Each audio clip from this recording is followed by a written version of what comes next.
oprime. No saben los cantores de agachadas, no callarán jamás. Muy buenas noches, amigos de Diálogo Ciudadano.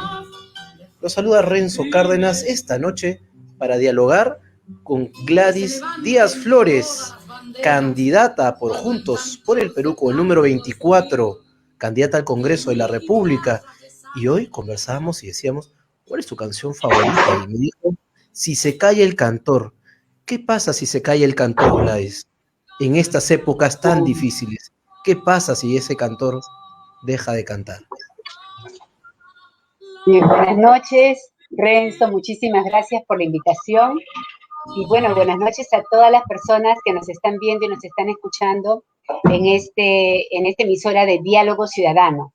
A la pregunta, ¿no? ¿Qué pasa cuando se calla el cantor? La canción tiene un significado muy, muy profundo y que tiene mucho que ver con la labor que los ciudadanos que entramos activamente en la política hacemos, ¿no? Llevamos la voz de los que necesitan hacerse escuchar, en esta vez en el Congreso.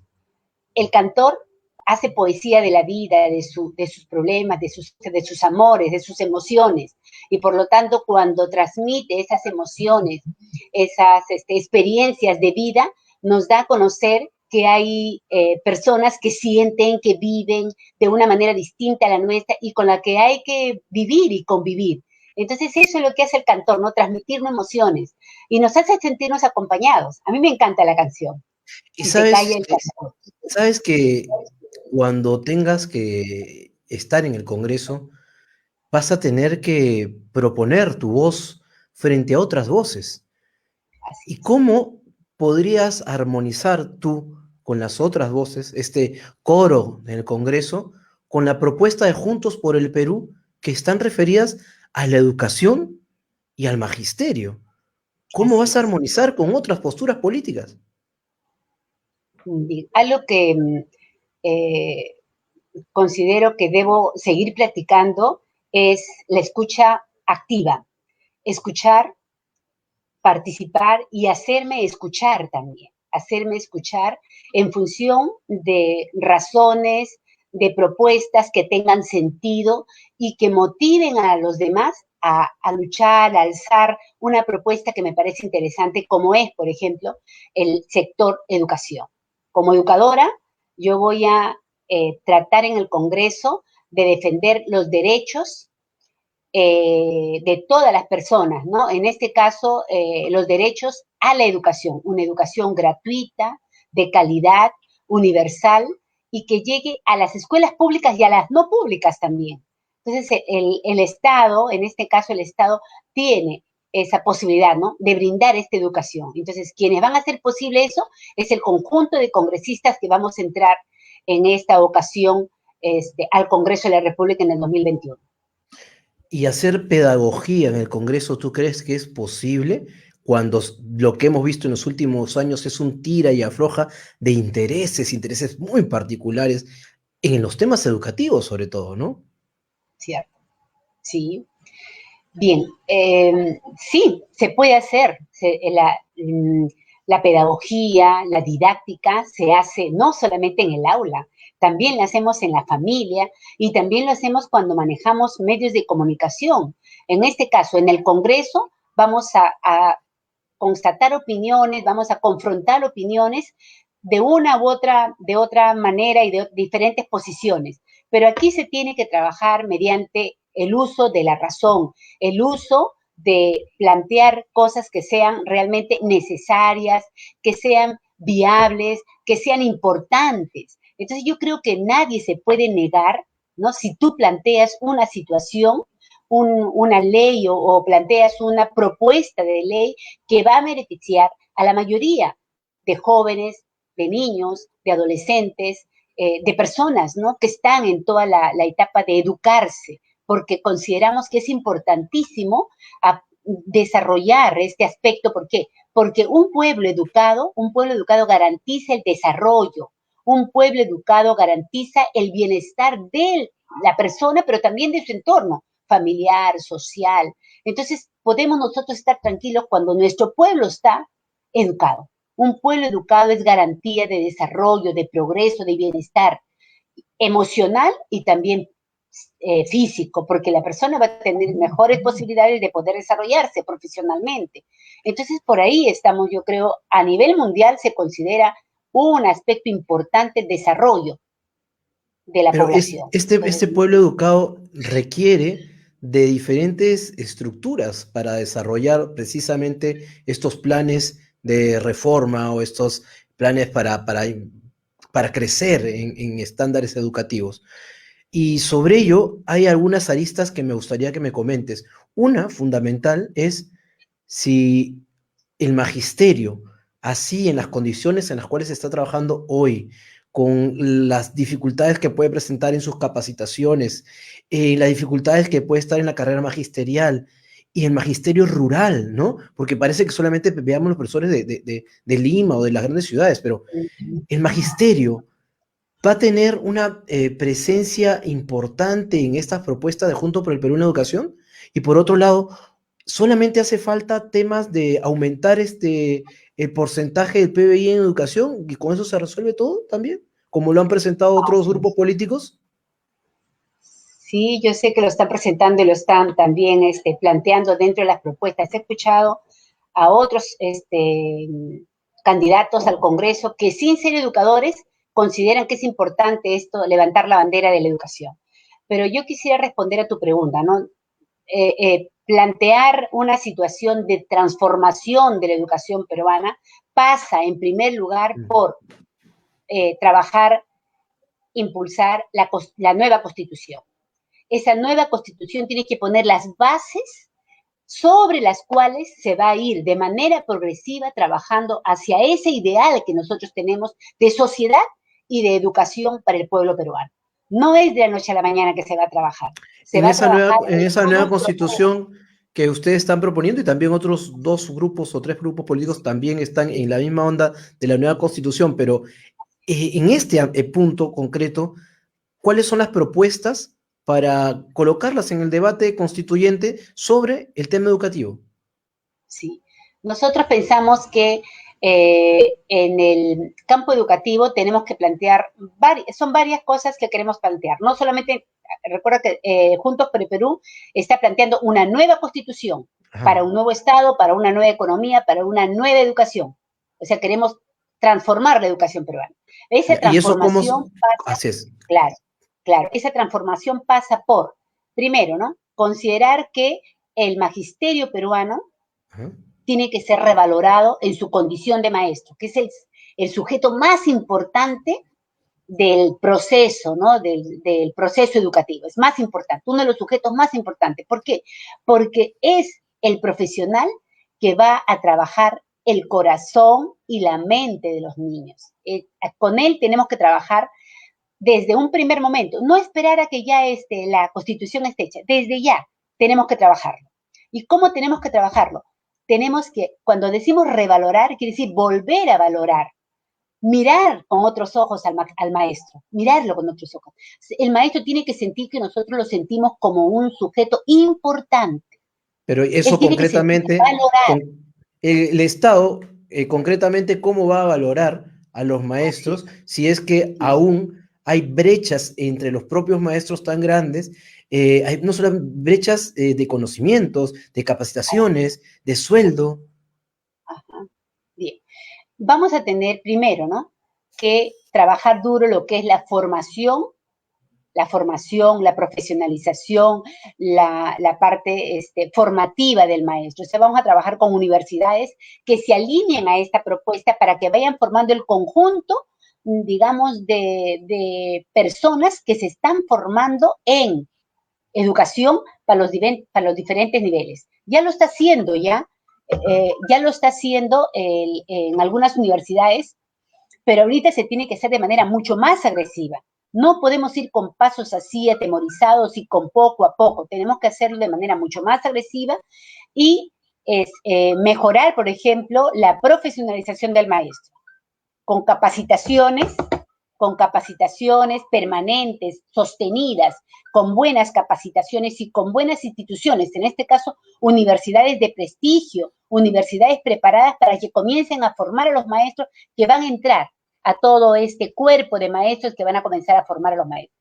Pero junto a ello tenemos maestros que ya están trabajando. Hacia Claro. ellos también tenemos que mirar. A estos maestros nosotros tenemos que brindarles también una mirada de revaloración, como mencionaba, pero también de formación, de capacitación, de una formación continua y sistemática. No es solamente una capacitación donde los maestros van 300 profesores, 100 maestros y muchos durmiendo y solamente reciben el cartón. No, queremos una capacitación de calidad, una capacitación donde el maestro sienta que cada día que va a una capacitación siente que aprendió y eso que aprendió pueda llevarlo a Pero eso ponerlo en implica, práctica. Gladys, eso implica además no solamente planes de capacitaciones más agresivos, sino además un sistema de recompensas, ¿no? Así es, Para que se pueda sentir motivado, porque no solamente es la vocación que tú y yo compartimos sobre la educación, sino que más allá de la vocación también hay que llevar el sustento a nuestras casas. Y mucha gente lo sabe. Muchos maestros en la mañana están trabajando y en la tarde también están trabajando porque no les alcanza. así es. ¿Cómo Eso podemos también. hacer? Ahí también va. O sea, es todo un paquete integrado, Renzo. Es la formación, pero también es revalorar al maestro dándole un sueldo digno. Un sueldo digno con el cual el maestro pueda satisfacer sus necesidades, no solamente familiares de casa, sino también académicas. El maestro Así es. tiene derecho y va a tener la posibilidad de comprarse un periódico, un libro y poder él prepararse, ¿no? Fortalecer sus capacidades pedagógicas, sus capacidades académicas para poder brindar lo mejor a sus alumnos. Y Y este eso, maestro, en este contexto, tiene que trabajar exclusivamente para la escuela pública. En este caso, le van a pagar mejor para que trabaje, se dedique exclusivamente a sus estudiantes. No puede ser que un maestro, en la actualidad, gana 2.500 aproximadamente, ahorita está ganando más o menos 2.400. De esos 2.400, el maestro tiene que termina su clase con la escuela pública, que son 5 o 6 horas, y luego pasa a trabajar a otro sitio para poder completar los gastos para su canasta familiar. Entonces, desgastas al maestro, lo distraes con otras actividades, por eso tenemos maestros taxistas, maestros vendedores, comerciantes, cuando deberían solamente dedicarse a la tarea tan importante que es la educación de los futuros ciudadanos del Perú. Entonces, esa es en- otra de las... Dime. entonces, por un lado, tiene que ver con la carrera magisterial y con valorar también las horas hombre que la dedican a la educación, ¿cierto? O sea, ese es uno de los puntos. Y otro de los Así es. puntos Sí, debiese ser también son cuáles las condiciones de trabajo. las Esas, condiciones laborales del maestro, correcto. sí, por ejemplo, actualmente somos 407.000, alrededor de 400.000, Ajá, 407.000 o 5.000 maestros a nivel nacional de ajá, escuelas públicas. De ajá. esos 405.000 o 407.000, el 40-42% son docentes contratados. Docentes contratados. Estos docentes contratados son maestros que todos los años tienen la angustia de saber si van a ser contratados o no al siguiente año. Pero la misma angustia, Gladys, que Sí, los cientos de miles de otros maestros en escuelas particulares, que no estamos hablando de los grandes colegios de Lima, ni de Trujillo, ni de Arequipa, estamos hablando de la mayor cantidad de colegios particulares, son los colegios pequeñitos, que pagan poco los papás, pero creen que van a tener una educación de calidad o mejor que una escuela pública, pero esos maestros, uno, ganan menos, ¿no? Y dos, están en la angustia porque están contratados por horas o simplemente al final de año ahí nomás le cierran y nos vemos el próximo año. Renzo, qué bueno que hayas tocado ese punto. Porque mira, ¿no? Hablar de las condiciones de trabajo de los docentes de la escuela pública, sin desmerecer el trabajo también que hacen los docentes con título pedagógico que están también trabajando en escuelas privadas. Eso nos demuestra, ¿no? Cómo este sistema neoliberal durante 30 años ha desprotegido, ha minimizado el valor que le debe dar a la educación pública, ¿ya? Entonces, ¿qué ocurre? En la Constitución de 1993, capítulo 2, artículo 13, dice claramente de que el padre de familia tiene el deber de educar a sus hijos y el derecho de escoger la institución educativa donde quiere que estudie. Entonces, el padre de familia, mira, puede escoger, ¿no?, la escuela privada o la escuela pública. Entonces, ¿qué ocurre aquí? Esto nos demuestra que el Estado no garantiza la gratuidad, no garantiza la calidad de la educación pública, no garantiza. Lo que ha hecho aquí es una prueba, ¿no?, de que lo que se ha trabajado durante estos 30 años con este sistema político neoliberal es que la educación es una mercancía. Aquí, quien tiene más, quien tiene plata, va a tener una mejor educación. Quien tiene menos, pues se tiene que conformar con las escuelas pequeñas o las escuelas públicas. Entonces, esto... No, sí, Gladys, y mira, algunos que hemos viajado, personalmente yo he estado en la realidad de Israel, de Finlandia, que claro, son países más desarrollados, pero esos países desarrollados tienen una escuela pública de calidad, pero además porque está articulada con la comunidad, y esa era mi siguiente pregunta, Gladys, ¿cómo vamos a hacer? Porque el asunto no solamente es más dinero y mejores capacitados nuestros profesores, sino cómo involucramos a la comunidad, cómo involucramos a las alcaldías, cómo involucramos a los padres de familia. ¿Por qué mi hijo tiene que irse para un mejor colegio público, irse a 2 o 3 distritos más lejos? ¿Por qué en mi zona no puedo tener la misma calidad que en 2 o 3 distritos más allá? Claro. El trabajo en la escuela tiene que ser en coordinación, en cohesión con la familia y la sociedad. O sea, el problema educativo no es solamente de la escuela pública, no es solamente de un sector del Estado, son todos. Es un problema que debe tratarse y debe abordarse como lo está planteando Juntos por el Perú de manera intersectorial.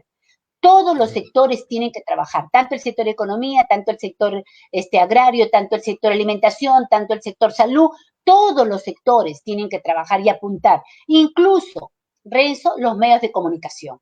Entonces, la familia es uno de los agentes importantísimos en la comunidad educativa.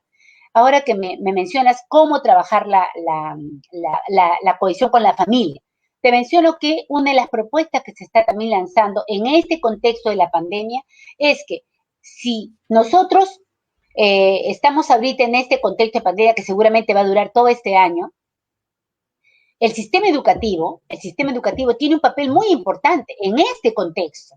Y mira aquí cómo trabaja con la familia. Entonces, si es importante el sistema educativo, ¿en qué? Pues va a ayudar, o sea, la escuela, la educación va a ayudar para lograr el objetivo que tiene la pandemia. ¿Cuál es el objetivo? Abordar para prevenir o para identificar casos en donde se esté dando la enfermedad, donde se esté dando la enfermedad, o prevenir, digo, ¿no? Entonces, ahí estamos abordando de manera, ¿no?, ordenada, de manera sistemática, porque se va a planificar y va a trabajar el sector educación para prevenir, por ejemplo. ¿Prevenir qué? Prevenir la enfermedad del COVID. ¿Cómo lo va a hacer? Porque las escuelas tienen el contacto con el estudiante y con la familia. Entonces ellos pueden elaborar protocolos de salud para que se practique y se forme el hábito sobre el cuidado de la salud en este contexto de pandemia. Nosotros tenemos ejemplos claros, el cólera. Recordarás el cólera. ¿Qué enseñanzas? ¿Qué aprendimos del cólera? Renzo, te pongo AD. A lavar nuestras con frutas, verduras, ¿te acuerdas? El agua no se puede consumir y a cuidarnos, ¿no? Eso fue hace 30 años, ¿no? Ajá, claro. ¿Te das cuenta, Renzo? AD. ¿Quién nos enseñó esta enfermedad que tuvimos, que fue justamente el cólera? Nos enseñó que tenemos que lavar la fruta, pero también que tenemos que tomar agua hervida. Ahora la mayoría de personas toman agua hervida. Antes tomábamos del caño. Ahora pero son no. cambios de hábitos y comportamientos que una situación concreta más una campaña educativa logran. En este caso, tú dices hay que aprovechar este contexto para educar. Así es. Pero este contexto, además, Gladys, implica un reto grande en todo este año de adaptarse. Tú además eres filósofa y psicóloga, Entonces hay un proceso de adaptación de cualquier persona a una nueva forma de trabajar. En este caso de los docentes, ¿cómo se le ha hecho un seguimiento a todos los colegas docentes de lo que sienten, de lo que piensan? Porque ellos han tenido que estar frente a nuestros hijos durante todo este año, a pesar de haber perdido a los suyos, a pesar de quizá que un familiar haya fallecido o que haya perdido alguno su trabajo, y ellos han tenido que estar al frente de una forma que no estaban acostumbrados. O sea, la tecnología no solamente la gente cree que poner la cámara, han tenido que hacer su chamba imaginándose, recreando la clase. En todo ese proceso que va a continuar este año, ¿ustedes han planteado algo para acompañar a los docentes y otros profesionales que han estado en esta primera línea, no de salud, pero sí en las demás formas de sostener la sociedad, para poderlos acompañar? Así es cierto. Lo que el escenario que has planteado es algo que sí se ha vivido, lo hemos vivido, los padres de familia, los profesores y los mismos estudiantes. A todos nos cambió la vida. En este contexto también hemos aprendido. Muchos maestros han aprendido a hacer uso de estas herramientas tecnológicas, pero también hemos aprendido de que hay situaciones en las cuales no todos hemos tenido los mismos recursos, no todos Así hemos es. tenido la misma posibilidad de aprender. Por ejemplo, los niños de Lima hemos tenido la posibilidad de poder seguir mediante la radio, pero también mediante la televisora, hemos podido aprender en el Aprendo en Casa. Eso lo han hecho los niños. Pero a pesar de eso, ha habido dificultades aquí, ¿ya? En las zonas rurales, ha habido mayor dificultad, porque hay zonas donde no hay conectividad, Así y no es. solamente no hay conectividad, sino que estudiantes que no cuentan con las herramientas tecnológicas. Y maestros Tienen un tampoco, que no celular, cuentan con... sí, los O sea, profesores tenían un celular. este es un tema grave, grave, Gladys, y yo quisiera que una reflexión, porque tú candidateas con un partido político que además tiene bastantes aspiraciones para poder gobernar o llegar con una bancada interesante. Y esto es claro, mira, los docentes se han enfrentado a un reto, pero como trabajador también han competido entre ellos, porque entre todos también se compite que si lo hago mejor, no lo hago mejor, si yo soy valorado por mis alumnos o no, pero en este caso han partido de condiciones diferentes y eso es injusto en la valoración, es injusto para el docente, porque el docente no ha tenido las herramientas, las tablets no llegaron, no tenían cómo tampoco acercarse a sus alumnos. Y además, por ejemplo, también necesitaban darle a sus hijos y a su familia las herramientas para que puedan aprender. En ese contexto, este año 2021, ¿cuál sería la propuesta si es que Juntos por el Perú llegase al gobierno? Sí, Juntos por el Perú, frente a este escenario y de pandemia, frente a las dificultades que hemos visto y que, bueno, ya las teníamos, sino que se han evidenciado con Se la han pandemia más. evidenciado. Ajá. Desigualdad y pobreza son dos elementos que se han evidenciado notablemente y ha visto cómo la educación ha estado marginada, abandonada por el Estado y nos ha remecido a todos, tanto a las familias como a la comunidad en general y principalmente a los maestros. Entonces, ¿qué estamos planteando nosotros? Una emergencia educativa. Esta emergencia educativa que tiene que tener en primer lugar al estudiante. Vamos a ponernos nosotros en el papel de favorecer las condiciones en que los estudiantes y los maestros van a trabajar. Entonces, ¿qué condiciones? Tienen que tener conectividad. Ahorita nosotros sabemos que ellos tienen que tener conectividad. Ya hay un gran avance que se ha hecho hasta ahora. Tenemos red de fibra óptica en algunas regiones, son Cajamarca, Huancavelica, 5 nada más, 5. Pero se usa el 0,5% de todas las capacidades de esa fibra óptica, Gladys. O sea, está, pero no lo usamos en todo su potencial. Bueno, pero habrá que usarla, porque si nosotros estamos pensando en poner a la educación en primer lugar, tenemos que poner el esfuerzo, el empeño, el presupuesto necesario para poder lograrlo. ¿Y qué más requiere? No solamente que haya la conectividad, ¿no? O sea, banda ancha y de calidad, sino que también tengan las herramientas. Los alumnos de primeros grados pues tendrán su tablet, de primero, segundo, tercero, niños pequeños tendrán una tablet seguramente, pero ya los niños a partir de cuarto, quinto, sexto, secundaria tienen que tener su laptop, tienen que tener una laptop en la cual ellos puedan estudiar, puedan aprender y con conectividad. Es una de las cosas que tanto Verónica Mendoza en todas las propuestas lo ha dicho nuestra lideresa y nosotros estamos siguiendo en esa línea. Yo como educadora estoy convencida que tenemos que apostar por darle el soporte a la educación y transformar la educación. La educación tiene que ser de calidad. Qué lindo sería que durante estos 5 años, al 2026, podamos decir tarea cumplida, la educación la dejamos en uno de los mejores lugares en América Latina. Eso debería ser, porque realmente la educación siempre ha estado dejada de menos y necesitamos que la educación esté en primer lugar como necesidad, ¿no? Educación y salud. Hola.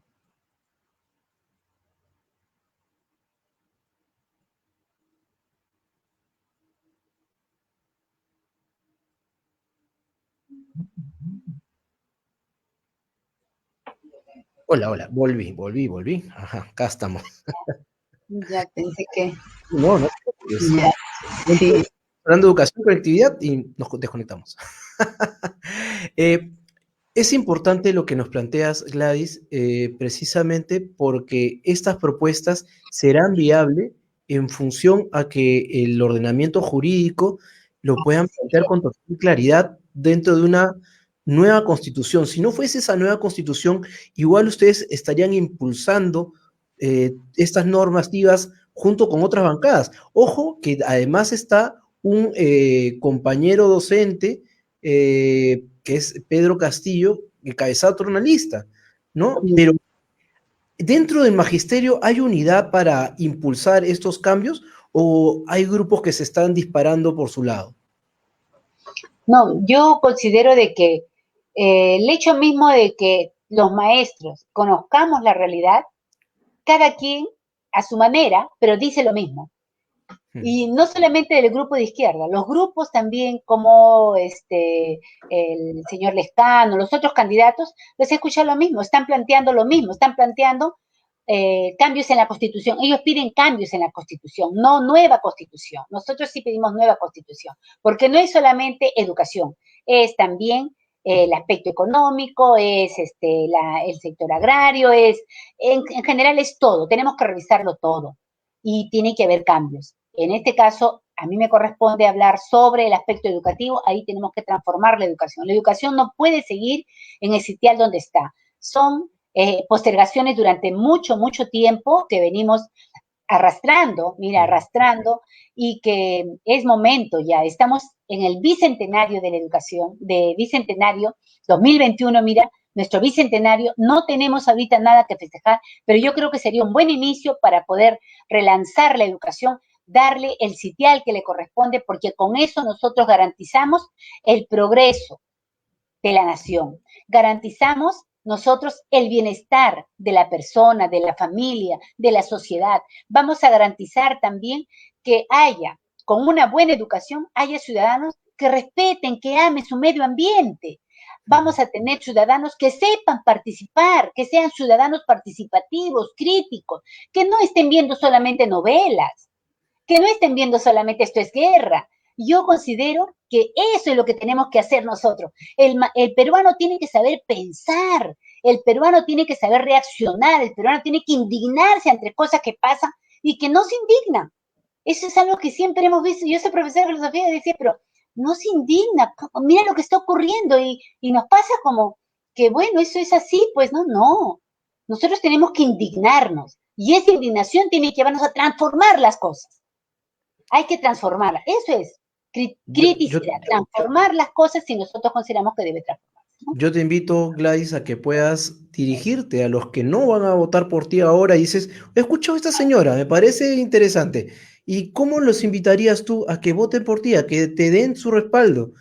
Entiendo, además, Gladys, mujer preparada, filósofa, psicóloga, madre de familia y con una profunda vocación por la educación de los niños y hacer docencia en el Congreso. Así que te escuchamos, Gladys. ¿Por qué Gracias. votaría por ti? ¿Para qué? ¿Para qué voy a votar por Bien, ti yo? bien, yo primero quisiera decirles que soy una maestra de profesión y de vocación. Me encanta enseñar. Siempre lo he hecho. Y no solamente en el aula, también lo he hecho en el barrio, también lo he hecho en el bus, en el metropolitano. O sea, siempre dando una gotita que podría transformar la relación, la convivencia que tenemos con los demás. Hoy estoy postulando al Congreso de la República y lo estoy haciendo en el partido de Juntos por el Perú con el número 24 para el Congreso de Lima.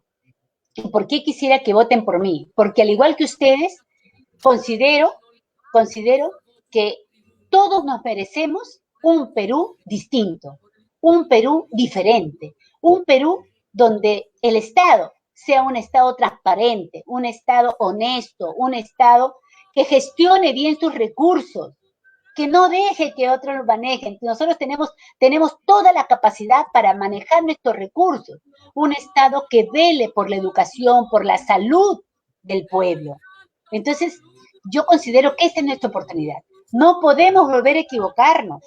Esta es nuestra oportunidad. Podemos cambiar los destinos de nuestro país. Pensemos en nuestros hijos, en nuestros nietos, en nuestros abuelos. Pensemos en lo que vamos a dejar a nuestro Perú. El Perú se merece otra cosa. Yo me Muchísimas, comprometo a trabajar por todos los peruanos. Voy a ser la representante, una representante de la cual ustedes no se van a arrepentir. Les prometo. muchas gracias, Gladys, por tu vocación, por el cariño que tienes a tus colegas y a todos los niños, y sobre todo porque nos estás enseñando hoy día, ¿no? Cómo es que se proponen mejoras a nuestra patria con la voluntad que tengas. Algunos están de acuerdo, otros no, pero lo que no cabe duda es de tu vocación. Muchas gracias y mucha suerte en la campaña con el número 24, Gladys Díaz de Juntos por el Perú. Amigos de Diálogo Ciudadano, hemos tenido a Gladys Díaz de Juntos por el Perú con el número 24 y empezamos con esta canción. Si se calla el cantor, calla la vida. Por eso, amigos, debemos de compartir este video y poder entender cuáles son las reales necesidades de la educación en el Perú, del magisterio, cómo podemos fortalecerlos, cómo podemos fortalecernos como sociedad y poder transformar la situación en la cual vivimos. Tenemos un reto grande. La educación este año ha sido una calamidad por más esfuerzo que se ha hecho. No lo queremos ver, no lo queremos evaluar, pero lo real y concreto es que necesitamos ahora mismo tomar decisiones concretas. Ya empezó nuevamente el ciclo escolar. ¿De qué forma? ¿Cómo están? ¿Están los profesores mejor que el año pasado? ¿Están los alumnos recibiendo mejor calidad educativa? ¿Queremos que así pase piola? ¿O es que se necesitan reformas de fondo? Algunos plantean una constitución, otros plantean reformas en ley. Pero lo que es claro es que, así como está, no puede continuar. Muchísimas gracias, compartan el video, suscríbanse al canal y revisen las propuestas de Gladys Díaz Flores, Juntos por el Perú número 24. Hasta el día de mañana con más diálogo y empoderamiento ciudadano. Chao.